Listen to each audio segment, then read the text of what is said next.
আপনি জানেন তাহিরি ভাই যা করছে এগুলো ঠিক না, তারপরও আপনি অন্ধভাবে ওগুলো মেনে নিচ্ছে। আপনার বিবেকের উপরে কি করে পোশাক বুঝেছে? কোন ইসলামে আছে ওইরকম নাচানাচি করা লাগবে? সত্যকে সত্য আঙ্গুল দিয়ে দেখিয়ে দেওয়া হচ্ছে, এরপরও মানতে চাই না। তোকে আঙ্গুল দিয়ে দেখিয়ে দেওয়া হয়, এরপরও মানতে চাই না। আমি কি নিচে নামবো না? মানে আমি আবার 3 বছর থাকি।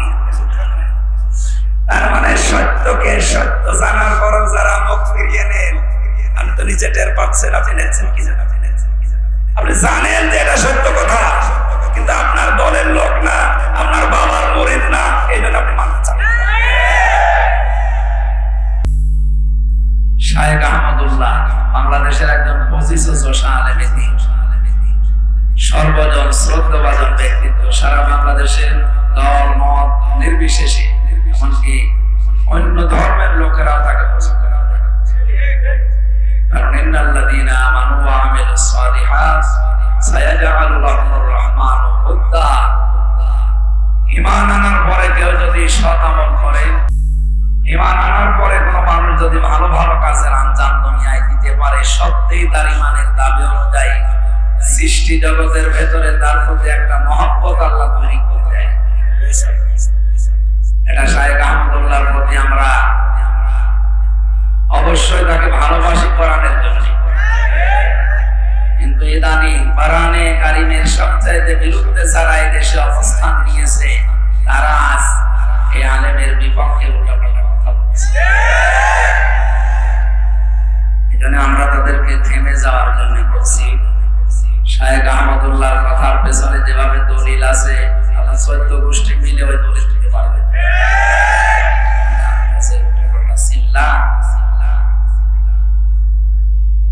সম্মানিত ভাইরা, আমরা আজকের এই হাদিসটা শুধু এই সামিয়ানার নিচে না, এখান থেকে আমাদের সারা বাংলাদেশে মিলাবো। কোরআন যেখানে নেই ওখানে আমরা আর যাবো না। মানে যদি আমি ভালো হওয়ার নিয়তেও চাই, ভালো হওয়ার নিয়তেও থাকি যে আমার সমস্যা নেই, তাও আমাকে খারাপ বানিয়ে দেবে কে? হেদায়েত দেওয়ার একচ্ছত্র মালিকানা আল্লাহ কোরআনকে দিয়েছে। এজন্য জালিকাল কিতাবু, এই যে কিতাবের আগে আলিফ লাম, এটা আলেমরা বুঝবে। আপনারা সাধারণ মানুষ ওইদিকে যাচ্ছেন না।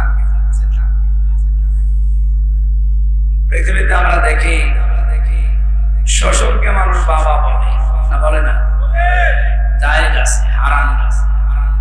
তো নিজের বাবার সামনে বারবার যদি শ্বশুরকে আব্বা সান বলে, কে নিজের বাবার মনে দুঃখ লাগবে না? আল্লাহ বলেন আমি কোরআন দিয়েছি মানুষকে হেদায়েত দেওয়ার জন্য, আর এইটা বাদ দিয়ে তুই দৌড়াচ্ছিস কোন দিকে? ফাইনা তাযহাবুন ইন হুয়া ইল্লা যিকরুল লিল আলামিন। কোথায় দৌড়া? এই কোরআন বিশ্ববাসীর জন্য একটা উপদেশ। এটা কি? এই উপদেশ শোনার জন্য আজ আমরা এসেছি, দল মত নির্বিশেষে। এটা কোনো রাজনৈতিক মঞ্চ না, এটা কোরআনের মঞ্চ। এখান থেকে হেদায়েতমূলক কথাগুলো নিয়ে আমাদের প্র্যাকটিক্যাল লাইফে মিলাবো ইনশাআল্লাহ।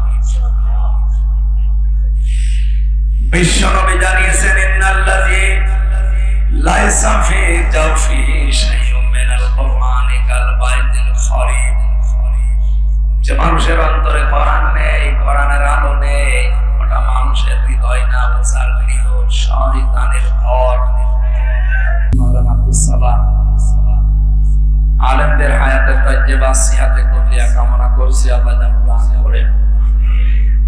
মঞ্চে বসা সম্মানিত ব্যক্তিবর্গ, সামনে বসা মুসলমান ভাইরা, পর্দার আড়ালের সম্মানিত মা এবং বোনেরা, প্রশাসনের ভাইরা, প্রাণ প্রিয় নারায়ণগঞ্জ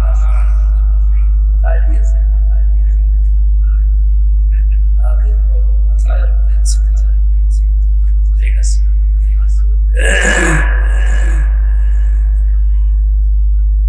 দল মত জাতি বর্ণ ধর্ম নির্বিশেষে কোরআনের অনুষ্ঠানে যারা ইবাদতের জন্য এসেছে, খুশি হয়ে বলেন আলহামদুলিল্লাহ। নবীজিকে আল্লাহ জানিয়েছেন, হে নবী, অমুসলিমরাও যদি আপনার কাছে কোরআনে কারীম শোনার জন্য আসে, তাদের কোরআন শোনার ব্যবস্থা করে দেওয়া লাগবে।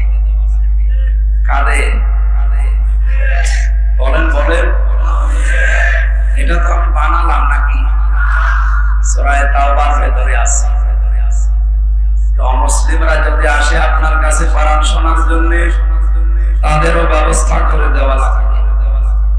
অথচ এমন একটা দেশ আমরা তৈরি করে ফেলেছি, মুসলমানদেরকে কোরআন শোনাতে হলে এখন 14 জায়গায় অনুমতি নেই।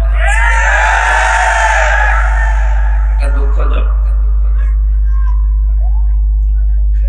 হাদা বায়ানুন লিন্নাস হুদান লিন্নাস।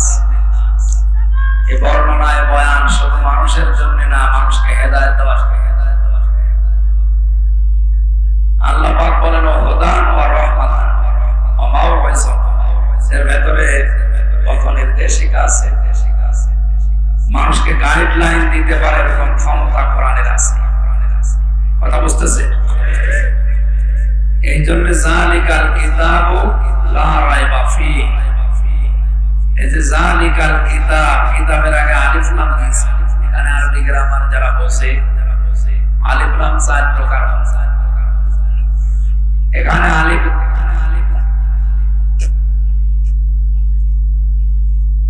ঠিক আছে। কোরআনে কারিমে আল্লাহ এই জায়গায় আলিফ লাম দেওয়ার কারণ আমি তাফসীরে পড়েছি, পৃথিবীতে একটাই মাত্র কিতাব আছে মানুষকে হেদায়েত দিতে পারে, তার নাম কোরআন শরীফ। মানিত্তাবাআল হুদা বিগাইরিল কোরআন আদাল্লাহুল্লাহ। কোরআন বাদ দিয়ে পৃথিবীতে কোন জায়গায় যদি কেউ হেদায়েত পাওয়ার জন্য চায়, আল্লাহ নিজে দায়িত্ব নিয়ে তাকে গোমরা বানিয়ে দেয়। এই কথাটা বিশ্বাস হয়তো আমাদের আজকে শুধু বিশ্বাস না, কাজে পরিণত করা লাগবে। কোরআন যেখানে নেই, ওই দল যদি আমার বাবা তৈরি করে, ও দলে আমি নেই।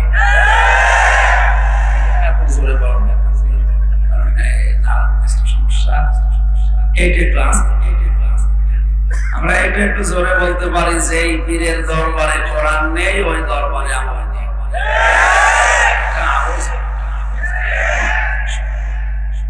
আগেরটা জোরে বললে তো আপনার সমস্যা। এটা যদি আপনি সত্যি সামিয়ানার নিচ থেকে বের করে মেনে নিতে পারেন যে কোরআন যেখানে নেই ওইরকম দলে আমি যাব না, এ দেশে কোরআন ছাড়াও কোন দল থাকার কথা না। আন্দাজে জোরে বললে আসতে বলতে পারবেন।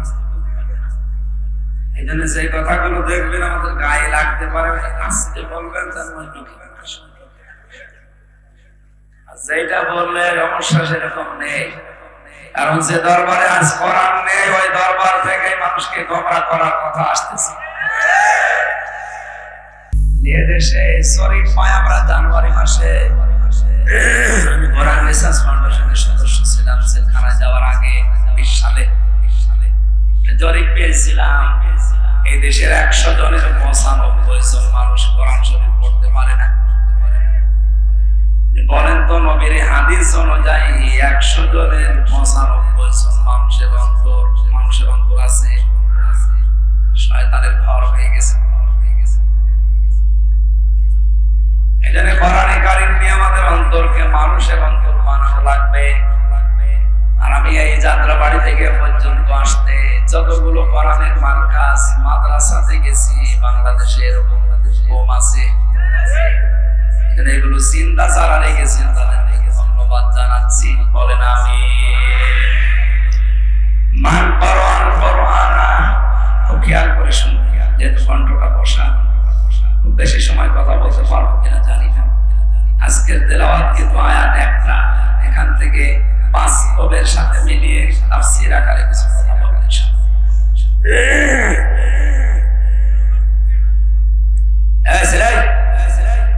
কথা বলা যাবে না, ওইভাবে দাঁড়িয়ে থাকবে, 1 ঘন্টা মতো ওইভাবে দাঁড়িয়ে থাকবে।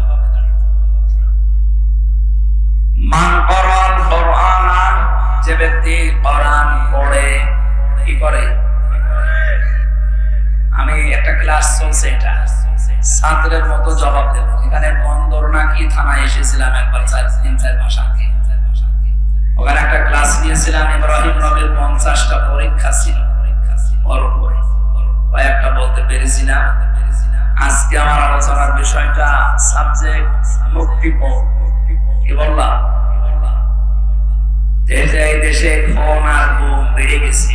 গুম করলে অনেকে মুক্তিপণ চায়, কথা বলছে না। আমি জিন্দা মানুষ, গুম হয় না, এমনিতেই ধরে নিয়ে এসে আমার বাবারে বলছে 10 লাখ টাকা দেন, নাই তো বাকি যা করার কর। বাবা ভয়তে 8 লাখ টাকা দিয়ে দিয়েছে। বলে সুবহানাল্লাহ। আউযুবিল্লাহ। মানে 24 ঘন্টা আমার বাবা জানতো না যে আমি কোথায় আছি। বাড়ি থেকে আমার ধরে নিয়ে এসেছে আল্লাহ বলিরা। 24 ঘন্টা পরে যদি বাবা 8 লাখ টাকা অলরেডি দিয়ে দেয়, বাকি আরো 224 পেলে বাড়ি ঘর বিক্রি করে দিতে না। মুক্তিপণটা বড় কঠিন বিষয়। এটা আমরা সামনে কোরআনে আয়াতের সাথে একেবারে জীবনের সাথে কিয়ামতের সাথে মিলাব। আল্লাহ যেভাবে কঠিন ভাবে দিয়েছেন আমরা ওইভাবে কঠিন ভাবে একটু ডেলিভারি দেব। ডোজ একটু কঠিন হলে মেনে নেওয়া যাবে না।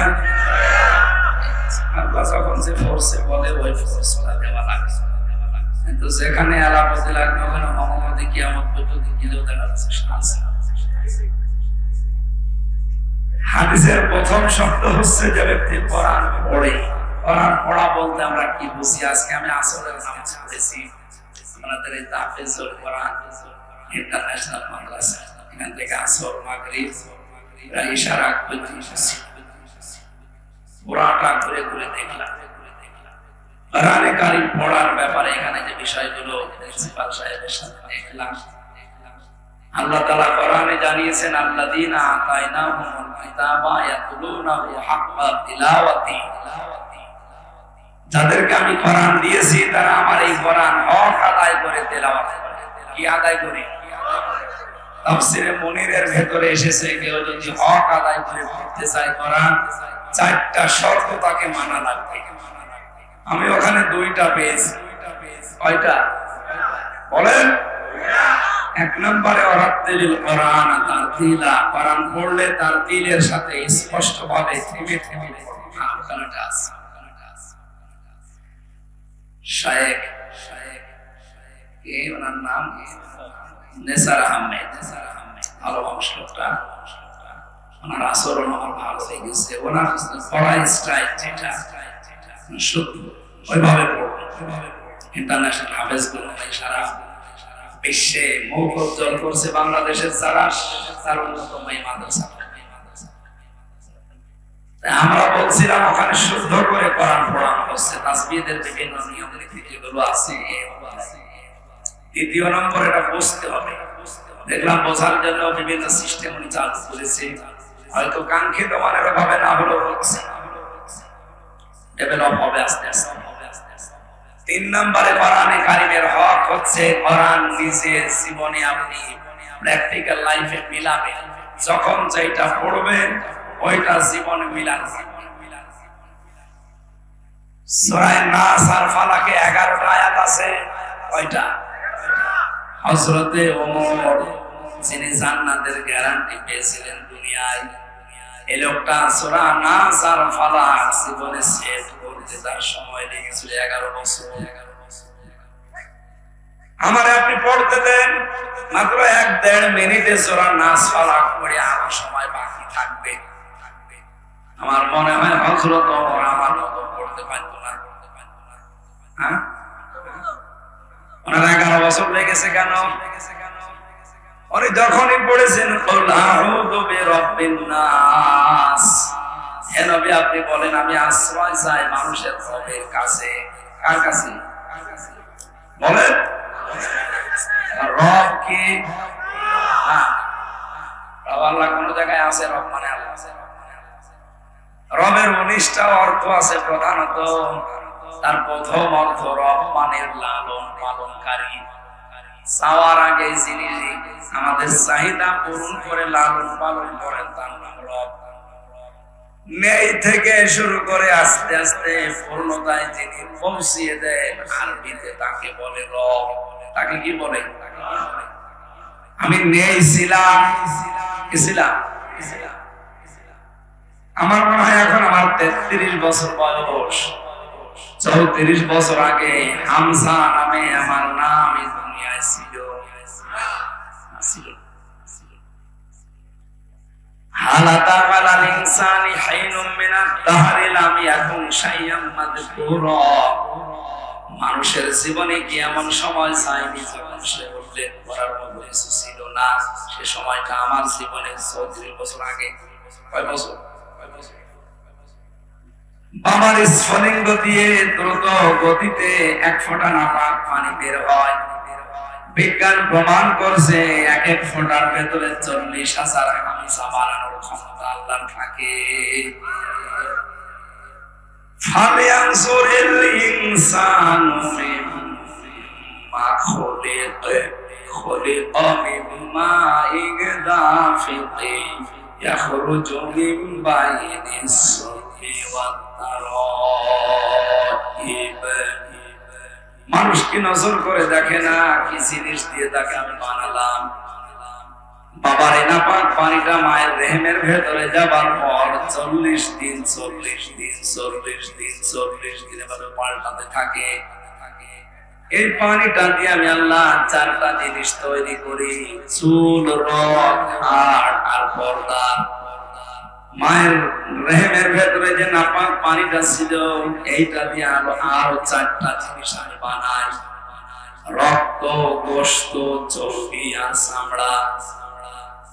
8টা জিনিস যখন এক হয়, বিজ্ঞান এখন প্রমাণ করছে মানুষকে তৈরি করে পৃথিবীতে আনতে কমপক্ষে 13টা জিনিস লাগে। কয়টা?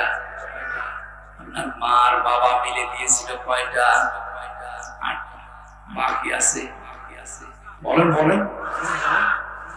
কোরআনে কারীম জানিয়েছে ওয়াজআলা লাকুমুস সামআ ওয়াল আবসারা ওয়াল আফইদা ইলা আখিরি আয়াত।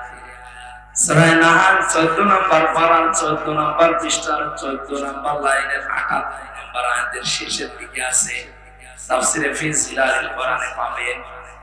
আল্লাহ পাক বলেন আমি আল্লাহ নিজের এই রব নামের কারণে তোকে শ্রবণ শক্তি, দর্শন শক্তি, বাক শক্তি, আঁকেল শক্তি আর ঘ্রাণ শক্তি, এই 5টা জিনিস আমি আল্লাহ দয়া করে দান করি। হামজা একটাও যদি তোরে কম দিতাম দুনিয়ায় আসতে ঠিক, কিন্তু অপূর্ণাঙ্গ হয়ে। যদি বাক শক্তি না দিতাম বোবা হয়ে আসতে। বাবা মানুষ নেই, মাত্র 2 দিন আমি কথা বলতে পারি নাই। আমি বহু চেষ্টা করেছি কিন্তু কথা আমার বের হয় না। রং করেছিলাম 2-3 দিন। এলাকার গরিব মানুষ তো ফ্যান দিতে পারে না। দিনের বেলায় মাহফিল ছিল, গা ঘেমে ঘাম গায়ে বসে গলা বসে গেছে। আজকে ধনী এলাকায় এসেছি তো এই জন্য অসুবিধা।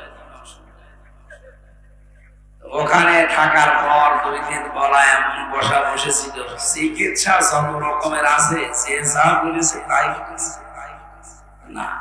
কণ্ঠ কার হাতে? খালাকাল ইনসান আল্লামাহুল বায়ান।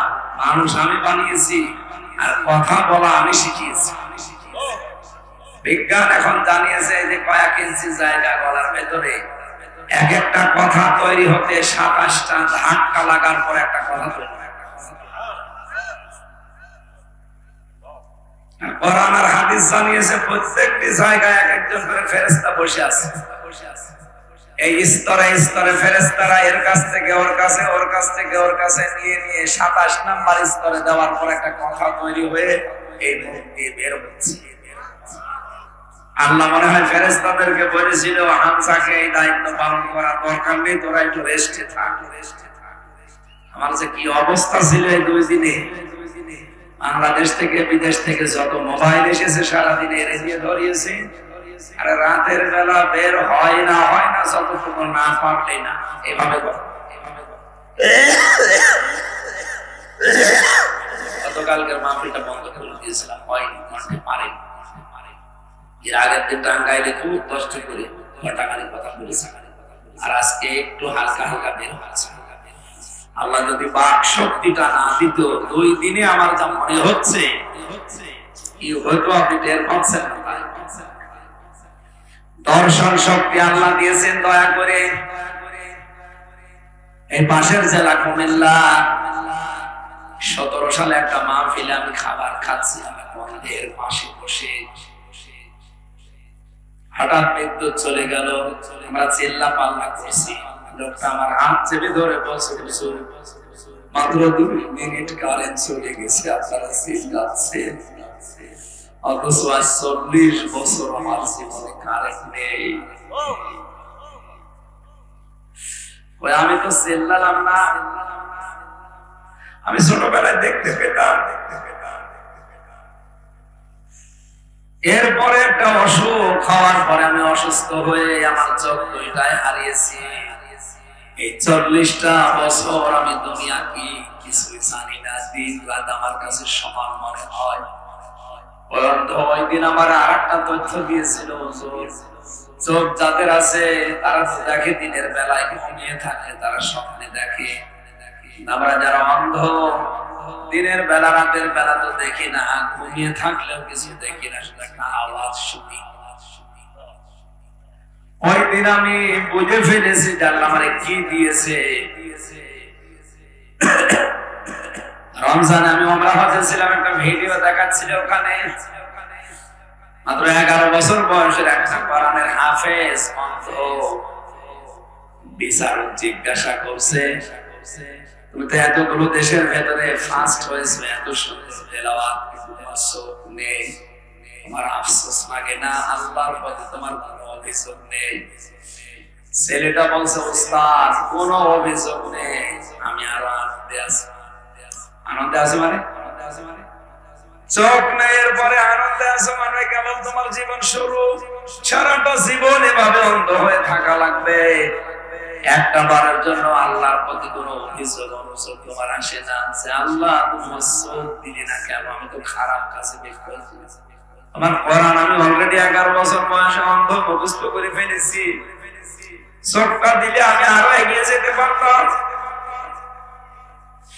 ছেলেটা চোখের পানি ফেলে দিয়ে দেখলাম বলছে, ওস্তাদ কিয়ামতের ওই কঠিন ময়দানে মানুষকে যখন আল্লাহ একা একা সামনে ডাকবে, وكلهم آتيه يوم القيامة فردا।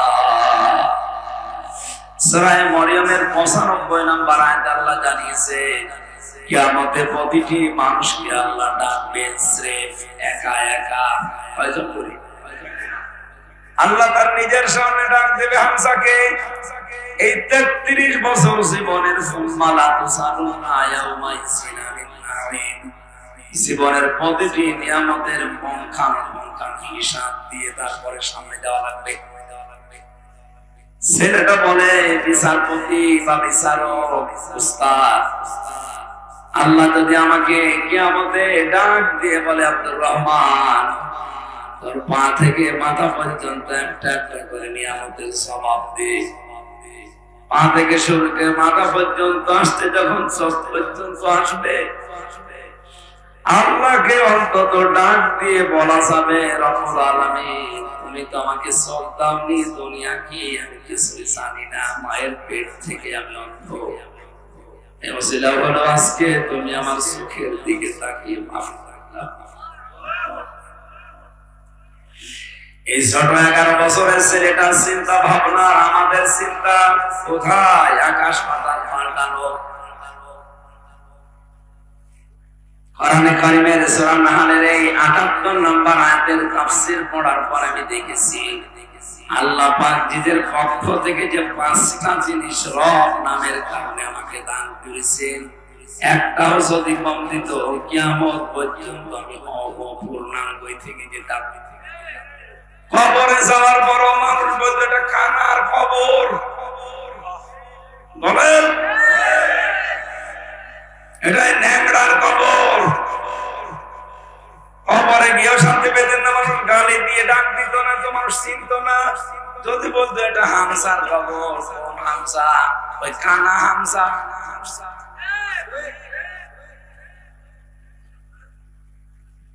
8-5-13টা জিনিস যখন এক হয়, ফেরেশতারা তখন বলে, রব্বুল আলামিন এর কি বানাবো এবার বলেন, এর আকৃতি কি দেব?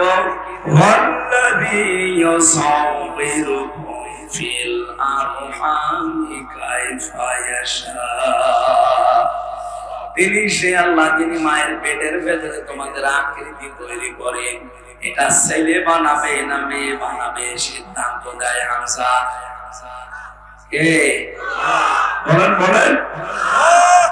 ছেলে হোক মেয়ে হোক আপনার হাত নেই, বড় হাত নেই, হাত কার? এই জন্য বড় করে রাগ করা মানে মা। বলেন বলেন?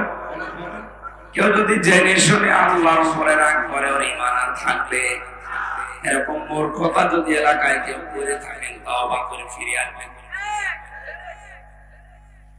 আমার ভাইরা, আমার শিক্ষা দেওয়ার বিষয় ছিল এখানে।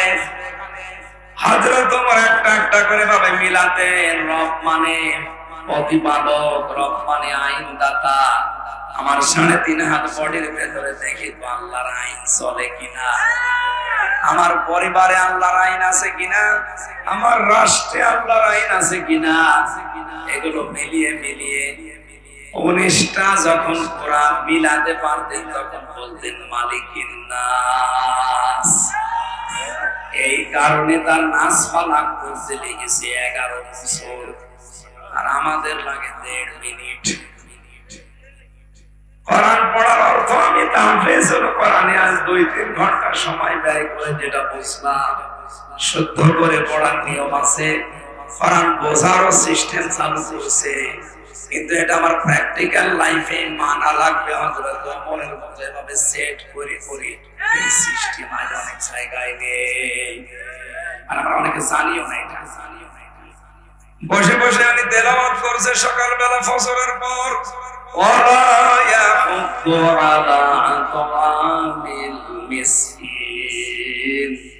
আল্লাহ পাক বলেন মিসকিনকে যারা খাবার দেয় না, খাবার দেওয়ার জন্য উৎসাহ দেয় না মানুষকে, এই মানুষগুলো আর চাই করো কিয়ামতে বিশ্বাস করে না। অথচ উনি পড়ছিল, তেলাওয়াত করছিল, আর আয়াতাল্লাযী ইউকাদ্দিবু বিদ্দীন। হে নবী, আপনি কি দেখেছেন ওই মানুষগুলো যারা কিয়ামত বিশ্বাস করে না? নবীজি বলেন কই, আমার কাছে যারা আসে এরা তো সবই মনে হয় কিয়ামতে বিশ্বাসী। আল্লাহ পাক বলেন না ফাযালিকাল্লাযী ইয়াদউল ইয়াতীম, যারা এতিমের গলায় ধাক্কা দেয়, মিসকিনদেরকে খাবারের ব্যবস্থা করে না। কোরআন পড়ছে আয়াত, একজন অসহায় মানুষ, ভিক্ষুক, ফকির, একজন মিসকিন, এতিম এসে একটু সাহায্য চেয়েছে, কোরআন শরীফ পড়া বন্ধ করে সামর্থ্য অনুযায়ী তাকে কিছু দেওয়ার দরকার ছিল। কথা বলেন? তাহলে এইটা হয়তো 3 নাম্বার শর্ত, এটা বাস্তব জীবনে আমল। 4 নাম্বারটা বড় পড়া কঠিন। কেউ যদি বলে আমি কোরআন পড়ি, তাহলে তাকে শুদ্ধ করে পড়া লাগবে, অর্থ বোঝা লাগবে, ওটা প্র্যাকটিক্যাল লাইফে মানা লাগবে। 4 নাম্বারে ওটা যেন মানুষ মানতে পারে এই ব্যবস্থা করে দেওয়া লাগবে। এদেশে ওই সিস্টেম আছে, ওইটাই তো চেয়েছিলাম যে শুধু নিজে শুদ্ধ করে পড়বো না, শুধু নিজে বসবো না, নিজেই মেনে নেব না, আমি মানুষকে মানাতে চাই।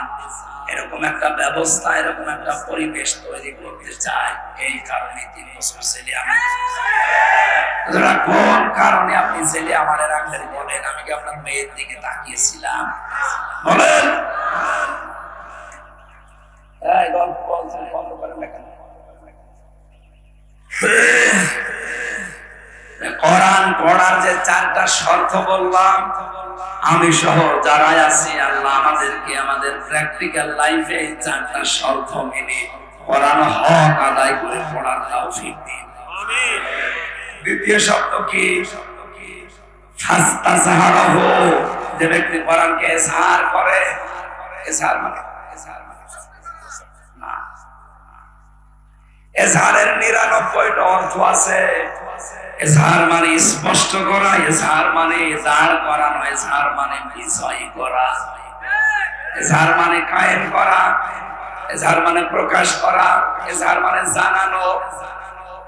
তার মানে কোরআন যে পড়ে শর্ত আদায় করে, হক আদায় করে, আর কোরআনকে দাঁড় করানোর জন্য, বিজয়ী করার জন্য যারা দুনিয়ায় চেষ্টা চালাবে, এরকম মানুষ তো এখন দেশে বেশি।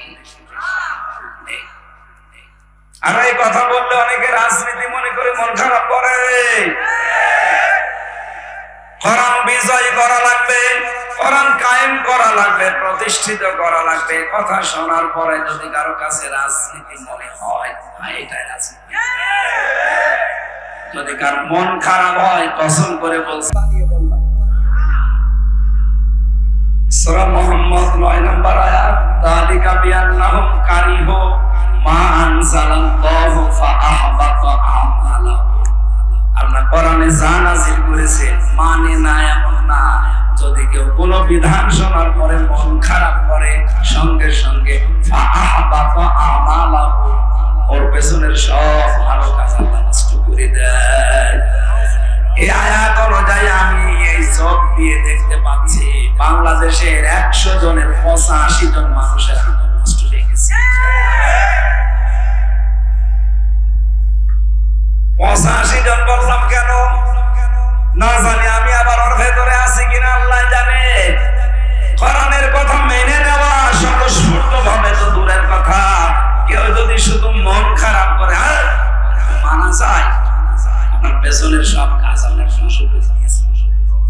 এই হিসাবে বলেন তো দেশে এরকম মানুষ নেই কেন? কোরআনে সার করার জন্য বললেন বলেন। এর পরের যে 2টা শব্দ খুব গুরুত্বপূর্ণ। এখানে যারা বিভিন্ন মাদ্রাসায় হাদিস পড়ায়, মুহাদ্দিস জিজ্ঞাসা করেন মাঝখানে নবীজি ফা দিয়েছেন। ফা অক্ষরটা আরবি গ্রামার অনুযায়ী বালাগাত মান থেকে 13টা অর্থে ব্যবহার হয়। কয়টা? আগের এই 2টা শব্দ যদি কেউ মেনে নিতে পারে, পরের যে এই সমস্ত বিষয়গুলো আসবে অবশ্যই আল্লাহ তার জীবনে কার্যকর করবে। শব্দের দিকে আমি খেয়াল করার জন্য কিছু আলেম দেব। প্রথম ছিল যে ব্যক্তি কোরআন পড়ে, পড়ার হক কয়টা? বলেন বলেন, আরো জোরে বলেন। কালকে কেউ এভাবে ক্লাস নিলে বলতে পারবেন কোরআন পড়ার হক কয়টা? এই 4টা হক আদায় করে যারা পড়ে, এরপরে কোরআনকে সার করার জন্য যারা চেষ্টা চালায়, কোরআনকে বিজয়ী করার জন্য দুনিয়ায় যারা সর্বাত্মক চেষ্টা চালায়, কায়েম করে দেখানো ফরজ না, চেষ্টা করা ফরজ। তাহলে ফাহাল্লা হালালাহু ওয়া হারামা হারামাহু, এর ভেতরে বর্ণিত হালালকে হালাল আর হারামকে হারাম জানার পরে ছেড়ে দেয়। কেন আল্লাহ ফা দিয়ে আবার শুরু করলেন? কারণ কোরআন যদি বিজয়ী থাকে ওই সমাজে হালালকে হালাল জেনে মেনে নেওয়া সহজ হয়। কোরআন যদি বিজয়ী থাকে হারামকে হারাম জানার পরে ছেড়ে দেওয়া সহজ হয়। কোরআন যে দেশে বিজয়ী নেই, যে সমাজে বিজয়ী নেই, ওখানে হালালকে হালাল জানার পর আপনি মানতে পারবেন না। এরকম জায়গা নেই, ধরা লাগবে। হারামকে হারাম জানার পর আপনি ছাড়তে পারবেন না। কি কথা বলেন না?